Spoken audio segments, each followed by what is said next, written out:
شويه احباط، شويه عدم تنظيم. في فينا بيقدر يتجاوز ده ويكمل، وفي فينا للاسف الظروف دي بتبقى اقوى منه. هدفنا زي ما قلنا من السلسله دي ان احنا نقدم شويه نصايح او شويه تجارب في الحياه من ناس تعتبر قدوه حسنه لينا عشان نقدر نكمل في المشوار. النهارده معانا ان شاء الله حد بعتبره بجد مثل اعلى ليا وقدوه. بعزه جدا شخصيا بغض النظر عن الجانب الدراسي، واعتقد ان اغلب دفعتنا بتحس ناحيته نفس الاحساس. حد بتمنى برضه ابقى زيه ان شاء الله في يوم من الايام. معانا النهارده الدكتور وليد. اهلا وسهلا، اخبارك يا عم ايه؟ الحمد لله. اولا حضرتك منورنا وبشكرك انك اديتنا مناطق حضرتك. هذا وقته. مبدئيا بس حابين حضرتك تعرف نفسك للناس اللي لسه مش عارف حضرتك. انا وليد سعيد زكي، مدرس في قسم الكيمياء الحيويه، خريج دفعه ديسمبر 98، حاصل على امتياز مع مرتبه الشرف.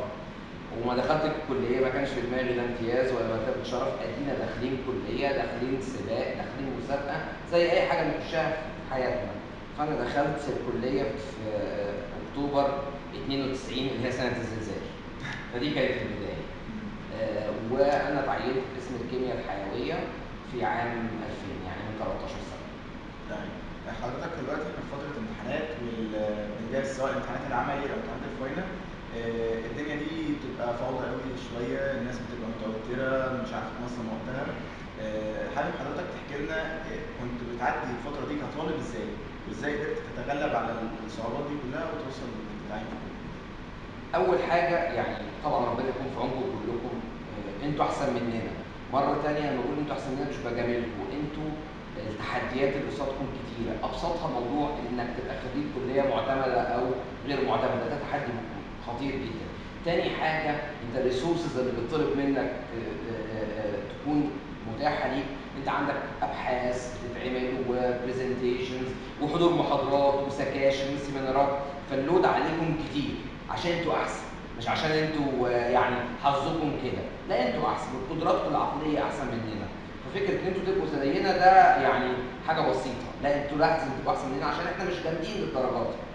فكره ان احنا كان بتقابلنا تحديات، كان الكم اللي بنذاكره في نظرنا كبير، ما دي مشكله اي طالب في اي مكان، من اول اولى ابتدائي لحد طالب الدكتوراه.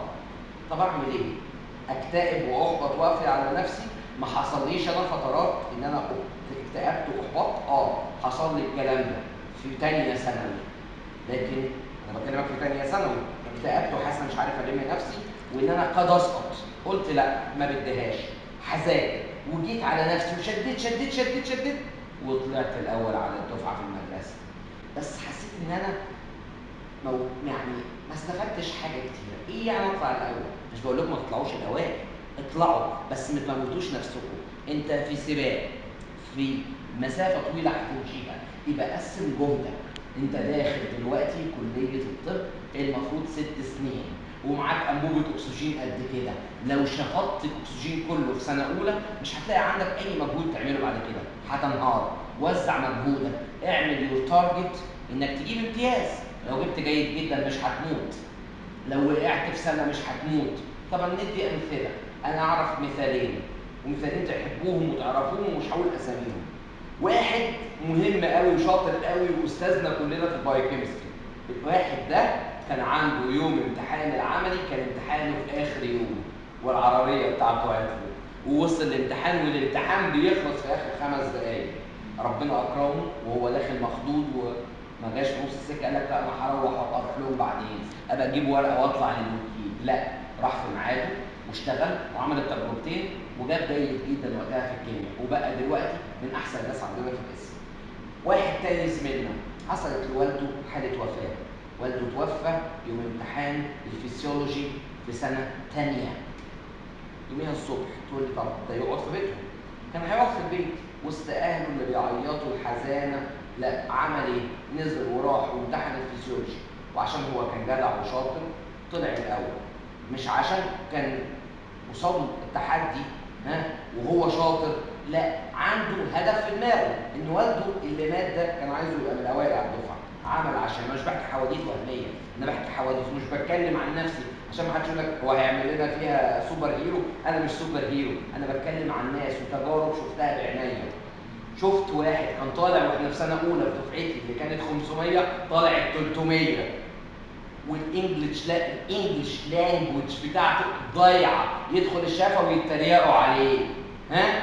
من ال 300 لل 150 لل 75 لحاجه و60 في بكالوريوس الطب والجراحه، واخد نيابه جراحه عامه، ودلوقتي استاذ مساعد في الجراحه العامه، والانجليزي بتاعه زيه زي احمد زويل كمان يا سيدي. ما تيأسش وما تحبطش، انت لسه قدامك فرص كتيره تقدر تشتغل، فما تحبطش، وقع وكمل تاني. طب حضرتك في حاجه معينه مريت بيها في حياتك وقعتك شويه وكملت؟ يعني في موقف معين اثر في حياتك قوي كان حسسك انك مش هتقدر تكمل او مش هتعرف تواصل مشوارك، بس حضرتك تغلبت عليه؟ يا سيدي، عشان ما بقاش بتكلم عن نفسي، بس هو انت سالتني. طيب انا من طلعت في بكالوريوس، بعد البكالوريوس كنت طالع 49 على دفعتي اللي هي 550 امتياز مع مرتبه الشرف زي ما قلت لك، والنيابه اللي انا كنت حاببها كانت نيابه البطنه العامه. اخدت نيابه بطنه عامه قسم الغدد اللي هو الدايابيتس والثايرويد والكلام ده، كنت مبسوط قوي قوي قوي.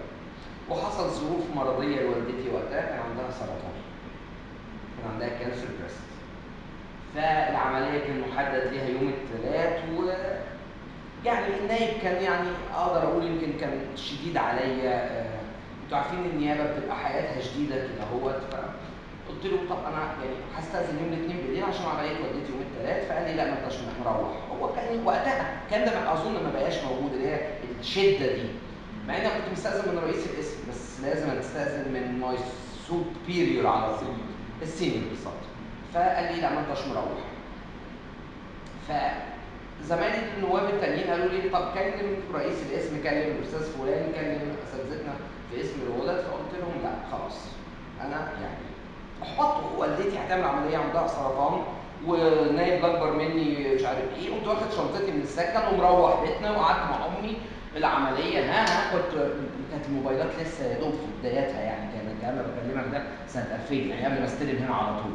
وخلاص وبعدين سالت، انا قلت هتخرج من المكان، ويمكن كان خطا مني مثلا في نظري وقتها ان انا بس اخدتها. لا يعني اذا كان ما رعونيش دلوقتي امي بتموت، ففي اي ظروف اخرى يعني هيحصل ايه. المهم الحمد لله والدتي بقت احسن وقامت من العمليه، وكتر خيرهم بعض الاساتذه مشكورين، اساتذه في اسم الغدد كلموني وقالوا لي ارجع وخلاص، ويعني الظروف عدت. فانا يعني من باب الخجل منهم ومن باب ان انا حسيت ان انا مكتئب ومحبط، خلاص انا مش عايز. وقعدت في بيتنا وقدمت استقالتي، وسبحان الله نزل بعدها اعلان الاكاديمي، كان بينزل في اعلان منفصل عن الكلينيكال، ونزلت وظائف فيسيولوجي، باثولوجي، هيستولوجي. انا ما اعرفش كل دول، انا ما اعرفش الاكاديمي، انا راجل كل تفكيري ان انا ابقى كلينيشن. فكتبت باثولوجي كانت اول رغبه، تاني باثولوجي، تاني رغبه كانت بايوكيمستري. ونزل الاعلان وقدمنا انا وبعض الزملاء الاخرين اللي سابوا الكلينيكال. فاول اثنين في الباثولوجي كان واحد في النساء وواحده في الاطفال. بتاع الاطفال موجود دلوقتي استاذ مساعد في الباثولوجي، وبتاع النساء اللي اخذ باثولوجي بعد ما اخذ الام دي من المانيا استقر واخذ الجنسيه الالمانيه وشغال في معهد كبير قوي في الباثولوجي هناك في المانيا. انا بتكلم انا بقى في البايوكيمستري، جيت هنا البايوكيمستري كنت انا وزميل ليا ساب النسا وجي هنا، ما شاء الله هو شغال دلوقتي في ايرلندا نسا، ورجع يعني قعد هنا شويه وبعدين طلع على بره. انا جيت ايه البايوكيمستري ما كنتش اعرفه، قريت ذاكرت، يعني الحمد لله ربنا اكرمني، حبيت اللي انا بشتغله، حبيت الشرح، حبيت الريسيرش، اشتغلت زي ما انتم عارفين بتشوفوني في المحاضرات في السكاشن. بقى الحمد لله يعني عرفت اتواصل مع الناس، حبيت ان الناس تحب مادتي اللي هي الناس ما بتحبهاش، فحاولت ان اخلي الناس تحبني عشان يحبوا مادتي. ده اللي انا بحاول عليه. الجزء الثاني شغل الابحاث والريسيرش بتاعي، وانا الحمد لله مبسوط وراضي جدا. نشرت بره رساله الدكتوراه بتاعتي، نشرتها مش في مجله، نشرتها هي نفسها ككتاب الحمد لله. فمش اي وقعه هتوقعها معناها ان الدنيا هتفضل سودة، لا الحمد لله انا راضي اكتر ما كنت راضي وقت الوقعه او قبل الوقعه اللي انا كنت عايزها الحمد لله. يعني الفكره ان انت لو حتى مخطط لحياتك حاجه معينه وضاعت منك خالص، الدنيا ما وقفتش، انت قادر انك تخلق من اللي انت وصلت له حاجه ثانيه احسن من محدش بيوصل للي هو عايزه الا وهو بيحلم، ولو فضلنا نحلم مش هنوصل لحاجه. مش اي هدف انت عايزه هتوصله بالمنظر اللي انت عايزه. طب انت عايز التارجت، ربنا هيوصلك ليه؟ هيوصلك ليه؟ عن طريق الكيمياء، عن طريق الباطنه، عن طريق الجراحه العامه، عن طريق جراحه المخ. المهم ان انت توصل في الاخر لحاجه ترضيك، ترضي ربنا عنك، تفيد بيها الناس. ما تتشدش للتارجت المباشر اللي قصادك. ضاع مش مشكله يا اخي، ربنا هيديك احسن منه. فده الكلام ده في الكليه وغير الكليه. طيب عايزين بس حضرتك تدي شويه نصايح بقى عامه في فتره الامتحانات والمذاكره، ازاي ننظم وقتنا او ايه المفروض يتعمل صح وغلط. طبعا الفتره اللي احنا في امتحانات الاسسمنتس القادمه اللي هي على مدار الاسبوع الجاي دي محتاجه تنظيم وقت. بمعنى اذا كنت بتذاكر ساعه او 2 في الاسبوع، وانا عارف انا بخاطب الناس بعضها بتذاكر ساعه و2 وبعضها متعود انه يذاكر كتير، فانا بكلم الناس الافريج، الناس اللي زينا كده اللي عايزين يذاكروا وينتجوا. افصل نفسك شويه عن المؤثرات الخارجيه. يعني لو عندك سيكشن، عشان انا مش بحرضكم على العصيان، لو عندك سيكشن وغيابك الحمد لله كويس وما عندكش برزنتيشن، انا بتكلم في اليومين الجايين دول، لان الاسبوع الجاي انتوا عارفين انتوا كتر خيركم جبتوا لزمايلكم اجازه واجلتوا بعض الامتحانات، ربنا يكرمكم مع بعض يعني. حاول تقتصد في وقتك في نزولك. تقول انا متعود اخرج خميس وجمعه وبتاع، لا الاسبوع ده هتقعد. هتقول لي هقعد وازهق، افتح التلفزيون، افتح كاسيت، شغل اذاعه القران الكريم، اعمل حاجه تديك مود حواليك واقعد رايح جاي. تقول لي انا بذاكر كتاب، ما تضيعش وقتك بمذاكره الكتاب. ده رايي اللي قد يكون ما اتفقش معايا كتير فيه. امسك الموضوع اقراه مره واثنين وثلاثه واربعه وعشره قرايه جرايد. خلي حياتك ان انت بدات دخلت الخمس ست سبع ايام دول في مطحنه، تمام؟ ازنق نفسك فيهم شويه. بس اوعدك ان يوم 30 مارس اللي هو يوم امتحان البايو تكون الاربع الامتحانات بقى ورا ظهرك، تشم نفس، تخش في العمل، تطلع من واحده للثانيه، خد سبيس، خد نفس. لسه كنت بقى واحد بيسالني من يومين اعمل ايه؟ كان يوم الخميس اللي فات، قلت له خد بالك الخميس والجمعه اللي فاتوا دول اللي خلاص خلصانين منهم، دول اخر سبيس قبل فتره امتحانات ورا بعض. ريلاكس، ما تشتغلش، بس احنا خلاص عدينا الخميس والجمعه، انت بادئ اهو.